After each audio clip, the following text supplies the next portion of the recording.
In today's video, I'm going to teach you how to show ads on specific devices on Google Ads.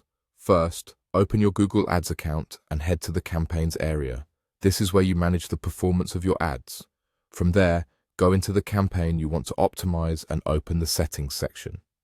Inside Settings, look for the Devices options. This is the control center for deciding how your ads show on computers, mobile phones, and tablets, and where you can fine-tune performance by device.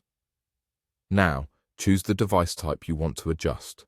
The goal is to match your investment to where your results are strongest. If one device consistently brings in stronger conversion rates, that's the one you'll want to prioritize.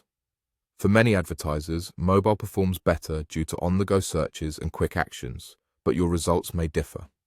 Always let your own data guide the decision. If you notice that a device isn't pulling its weight, consider scaling back. For example, if tablets don't perform well for your business, you might want to reduce your emphasis there. This doesn't mean turning off a device entirely. It simply means reallocating more of your budget toward the devices that deliver better returns. This is where bid modifiers come in. Adjust your bid modifiers for each device to increase or decrease how aggressively you bid in auctions. Bid modifiers are percentage changes layered on top of your base bids. Think of your base bid as the starting point, and the modifier as a multiplier that nudges that bid up or down depending on device.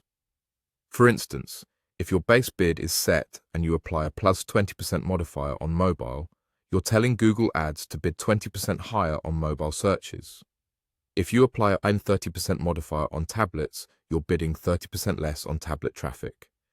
These adjustments help you put more weight where performance is stronger without rebuilding your campaigns. Aim for changes that reflect your data. If one device's conversion rate is meaningfully higher, a positive modifier makes sense. If cost per conversion is higher on another device, a negative modifier helps control spend. Start with reasonable, data-backed increments. Think modest percentage changes so you can learn without overcorrecting. After applying your adjustments, keep an eye on the trends over time to ensure the changes are moving your key metrics in the right direction. That's the process. Go to your campaign settings, choose the device you want to adjust, prioritize the device that drives stronger conversions, scale back where performance lags, and use bid modifiers to align your bids with the data.